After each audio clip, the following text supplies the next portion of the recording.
Hello, my name is Tolputt. I'm an organic farmer here in Cornwall, and I've spent the last 25 years working with organic farmers and conventional farmers on this sort of journey to try and understand how we could make farming more sustainable and more profitable for the long term.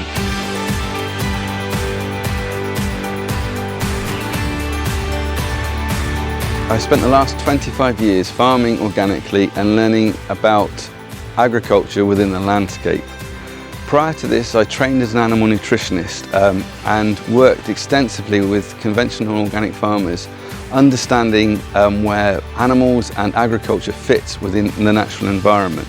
But as I got further and further into my journey, I was very fortunate to meet an inspirational fellow called Gary Zimmer, who also was a nutritionist who ended up studying the soil, and he encouraged me to get a greater understanding of soil, the brown stuff beneath us. And what I've started to realize is that there's huge parallels between the rumen of a dairy or beef animal, or a sheep for that matter, and the ecosystem of the soil, the biology within the soil. What we now know is that these vital ecosystems can be supported by good management, can be supported by good practice, and these make them much more resilient, they make the soil more productive, they make the plants that are grown within that system more nutritious for either the crop or the animal that grazes them. And we know with the right practice that we can start to sequester carbon, and we can literally put the genie back into the bottle. We can return the gigatons of carbon which have been released from the terrasphere into the atmosphere, and farming can become a massive and probably the ultimate source of carbon sequestration and positive environmental change. And I think that this is why last year we set up a business called TerraFarmer to help farmers understand their soil, their farm businesses, and the small changes that they can make to build resilience and to build profitability for the long term with incredible environmental gain.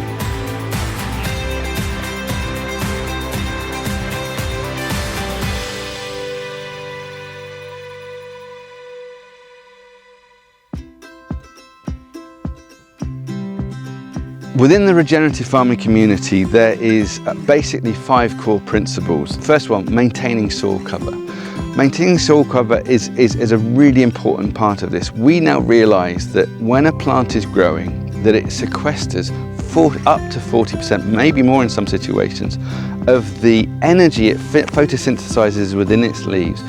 It pumps this wonderful sugary exudate, this root exudate, down into the ground, into the soil. This is feeding the biology, this is feeding the ecosystem. The bacteria are benefiting from this life support system in this sort of a wonderful symbiotic relationship where the bacteria are being fed by the plant roots, and the bacteria are helping to move minerals from the soil to the plant. What we also now know is that the plant roots can actively ingest these bacteria. So the more biology you have within your farming system, the more biology you have within your soil, the greater the food sources and the potential for the soil to provide for your crops. This is why this is so exciting for the next 20 years as we understand more about regenerative principles, building the biology of the soil. Using the regenerative core principles going forward, we can build soil health, we can sequester carbon, and we can produce foods of higher nutritive value.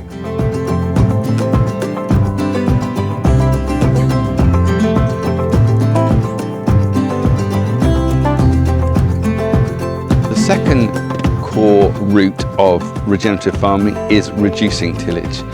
We now know that deep ploughing inverts the soil, and as it inverts the soil, it releases a huge amount of potential carbon to the atmosphere. It disrupts the soil structure, it reduces worm numbers, and can be very harmful for soil life and the ability of the soil to look after itself.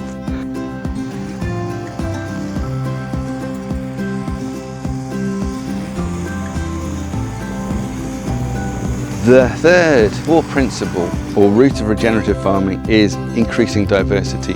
You can see across the field here we have a grass lay which is very green and lush compared to a lot of the fields around us. We've increased a lot more diversity into our seed mixes. This is known as a herbal lay. We now know that, going back to what we were saying about the plant enabling 40% of the energy which it photosynthesizes is pumped down through its roots to feed the soil. Some of these plants are much deeper rooting. They are putting carbon way down further into the soil. They're putting this wonderful root exudate further down into the soil.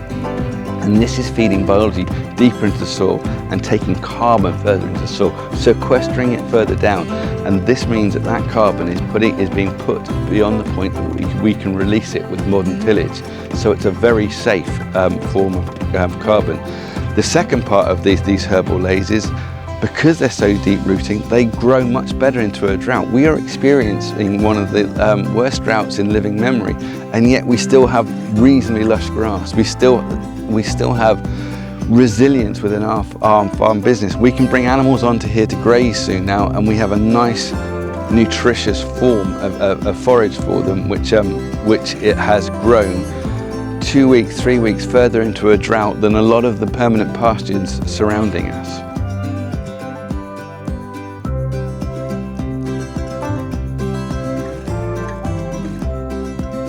By encouraging diversity onto a farm, sometimes it means that you step away for certain practices. And one of the biggest problems within the organic community is docks. Now, here we have the remnants of a dock plant, and this dock has been completely destroyed by what we call a dock beetle, little shiny green beetles.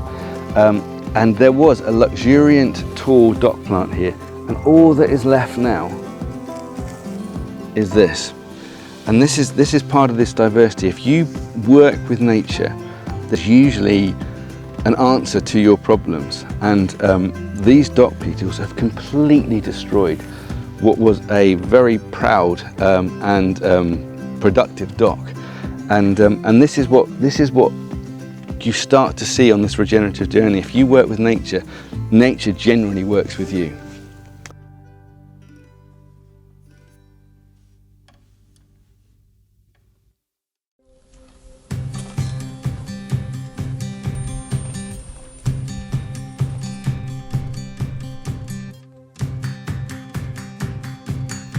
The fourth route of regenerative farming is possibly the more controversial one. It's the integration of livestock.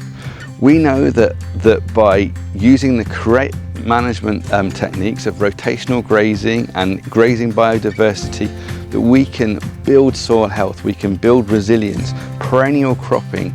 We've seen examples of perennial crops being introduced to arable rotations, tripling earthworms in 18 months.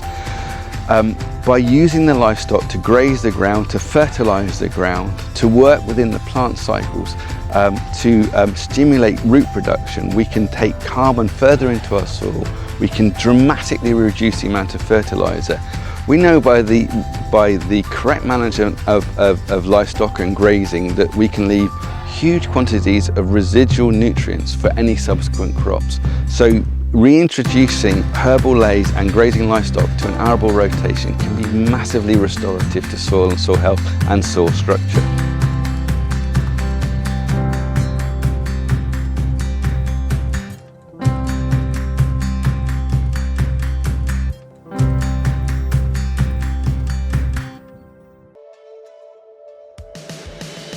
And the fifth route of regenerative farming is the reduction in harmful chemicals. Over the last 40 years, our understanding of the impact of various chemicals has grown massively. And we realise now that some fertilisers reduce the ability of the bacteria to mobilise the very element that they are supplying to the soil. We know that certain nitrogen fertilisers, and nitrogen is a big positive in terms of increasing yield, but we also realise now that the incorrect use of nitrogen can burn a huge amount of carbon from the soil, and it takes a lot of carbon to create nitrogen fertiliser. Nitrogen is a terrific cause of greenhouse gases within the agricultural community. So by building soil health and working with the soil to fix more nitrogen from the atmosphere, we can dramatically reduce the amount of fertilizer purchased onto a farm and the carbon footprint of that farm by not bringing in extra nitrogen to the cycle. One of the processes that I think I've been late to the party on is composting and utilising your farm-based manures and waste as a very important nutrient source. What the science is now showing is that if you compost your manures in the correct manner, you can dramatically increase the biodiversity of microbes and fungi within your compost. And this can become a hugely important restorative medium for the soils. Not only are you making the nutrients, the minerals, the P, the K more available, you are putting on an amendment which helps to stimulate and repopulate the soil with essential fungi. Another point which is what our next evolution will be is we've just started to create and turn our compost. So we're bringing our cattle manures in, we are putting them into the shed into a more controlled environment, and we will turn this compost, which means we'll aerate it 3 or 4 times. But on the second aeration, we're going to probably introduce some rock phosphate into this. Our ground is low in phosphorus, and what we now know from science is that by incorporating rock phosphate into your compost, you increase the availability of the phosphorus when it's spread back onto the land. This is a very, very important asset to us, and instead of applying a lot of manures, we are apparently getting very similar effects in terms of yield from applying much less of a well composted material, i.e. by putting less on of a well composted material, we're able to achieve greater yields. And that's certainly apparent in some of our herbal lays where we've applied a low level of compost, and yet we have produced more grass into this drought than we could have dreamt of at the start of the season. We also know that there is other nutrients which are much more attuned to the soil health, and what we are doing is developing analysis systems to help farmers understand how to use the biology of the soil, to use the correct amendment to increase soil health, to reduce the reliance on outside inputs within your farm business. And this is very, very exciting. By working with understanding your soil, by analysing your soil and balancing your soil, just like a cow's diet, you get to a point where you get much better production, you get much more resilience, you can get more from less. Just by correcting the nutritional imbalances within your soil, you have a much healthier soil, and therefore you have a much more sustainable soil going forward. So one of the most important things in understanding soil health is the baseline of where your farm is at or your soil is at. Over the last few years, we've developed these soil samplers to give you a very accurate understanding of where your soil is. This is an RTV built with a soil sampler and GPS positioning. It has an auxiliary hydraulic pump on it so that we can probe down to 90 centimeters within the soil. But most importantly is this GPS accuracy. When you're sampling soils and when you're looking at your soil health and the regenerative journey, it's really important you get a feel for how the soil is progressing. And what we're advising is that farmers test their soil every maybe 3 to 4 years, but doing it in a way that they can go back to exactly the same point, so that they can see the journey of their soil, they can understand where the organic matter and the nutrients within the soil are. And this machine gives us that accuracy.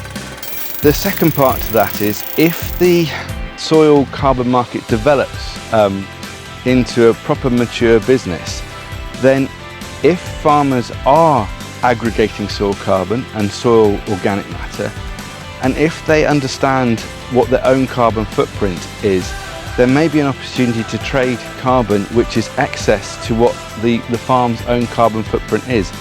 The value in carbon can easily be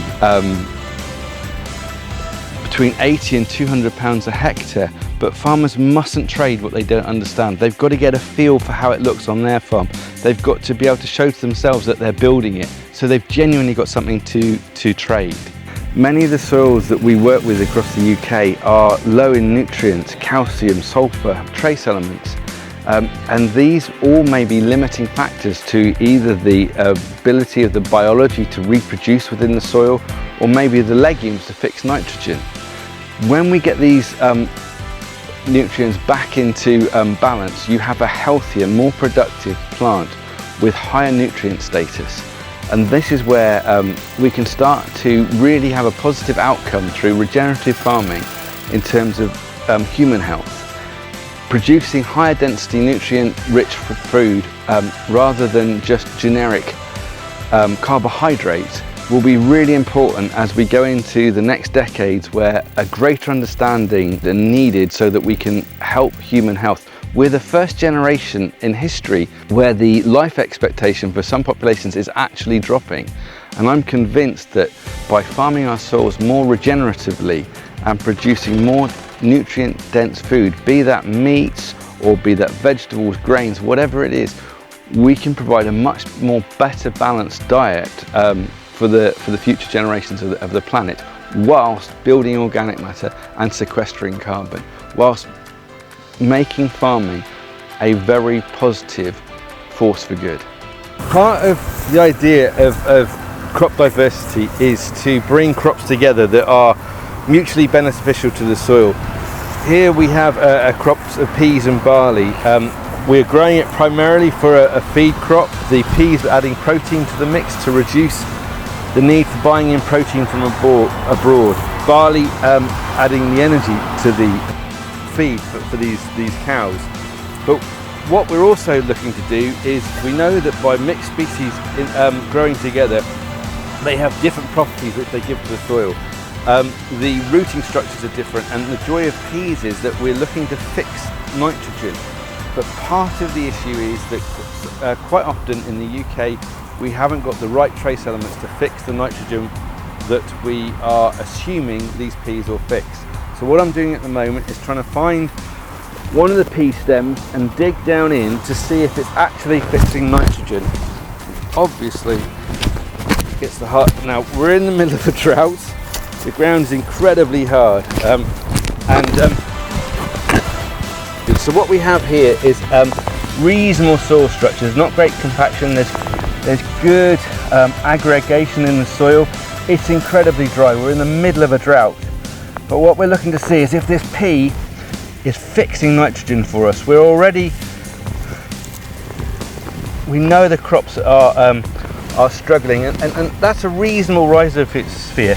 See how that the soil is sticking to the roots. This is what we're looking for. This is known as the rhizosphere, and what you're looking for is a form of dreadlocks within the soil. You want to see that lovely. You don't want to see bright white roots. You want to see dark roots with the soil sticking to them, which means the interaction between the bacteria, the fungi and the plant and the soil are all working very well. That means there's good exchange going on of minerals and sugars between the plants. What we're also not seeing is the nodules on the roots. We would expect to see some lovely lentil-sized polyps on these roots, and we're not seeing that. So, like many soils in the west of Britain, I suspect the trace elements aren't in sufficient quantities to get the full biology of this soil working. Sulphurs, calciums, molybdenums, borons are all really important, and if you haven't got them, you can't fix the nitrogen you expect to fix, and this is why soil analysis is so important as part of the regenerative journey.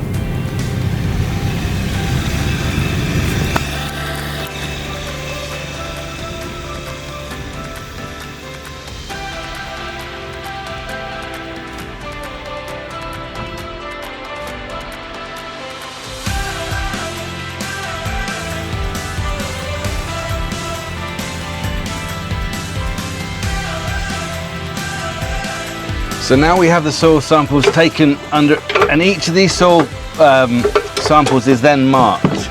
We then take the boxes of the soil, and because it's been so incredibly dry recently, the soil is very dry, but you can see the root structure. This is the lower level, and this then goes, we take a label from the printer here, and this goes into a laboratory, and already in the laboratory they know, because of the label, where this was taken in a field and who samples these are. It gives a huge amount of rigor to the soil sampling process. This is the deeper sample, so this was taken in the 15 to 30 centimeter depth range, and this sample we will take a label that is printed out, and this sample will go off to a laboratory for analysis. They can tell from the label where the sample is taken and who the client is, and this gives us a huge amount of rigor that in 3 years time, when we come back to these exact spots, reanalyze the soil, that we can show any improvements in the nutrient status, in the organic matter and the carbon content within that soil on these spots.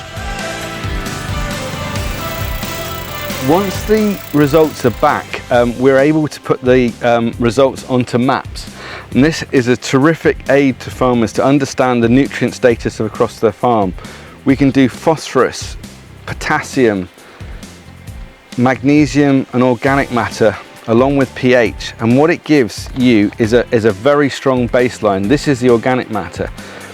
If we are able to raise organic matter by 0.1%, it's the equivalent to 8.9 tons of CO2 drawn down from the atmosphere, and that equates to 2.5 tons of carbon sequestered into the soil. Now this isn't permanently sequestered, but this gives us an indication, and the way that the science is evolving, this 2.5 tons of carbon will be incredibly valuable. But what you can't do is, without the knowledge, you don't know what you're improving. That I would strongly advocate that people take accurate soil analysis and just mark where those soil analyses are, so that in the future, if this carbon market does take off, they have good baseline data.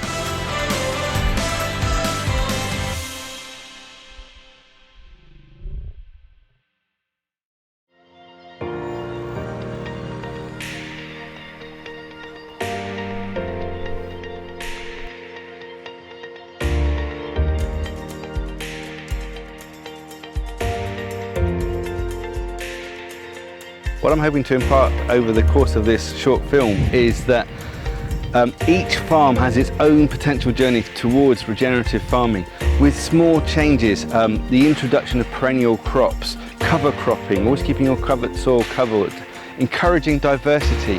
They have a huge effect on the potential to draw down carbon.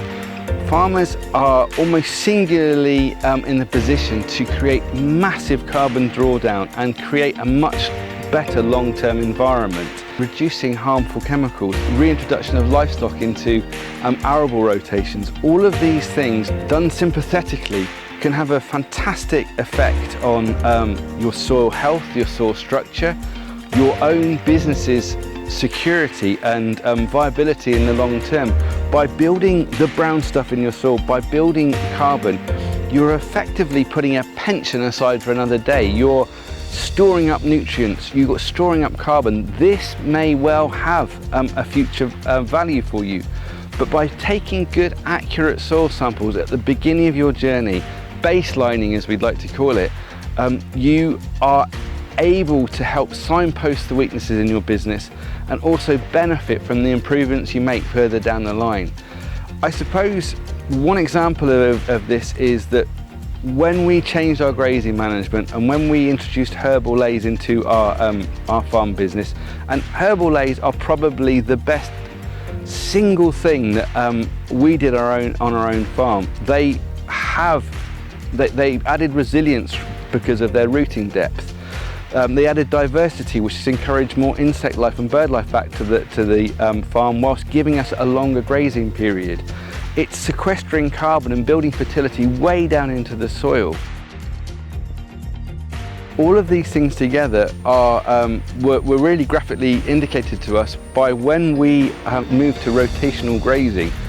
The swifts and swallows and house martins would follow us across the field, And as the animals moved into a new grazing paddock, the insects that were living within the herbal lake lifted, and the birds knew that the cows would raise this wave of insects and started a feeding frenzy, therefore sustaining the environment whilst giving us more resilience within our own farming system. And I think that is become a very important part of this journey is the fact you can farm environmentally sensitively whilst building immediate resilience into your business and building long-term potential within storing carbon, improving the water cycle, and giving you genuine longer-term security in this time of environmental weather change and climate change, whilst trying to sort of do our part to change the narrative that farming can be a really, really strong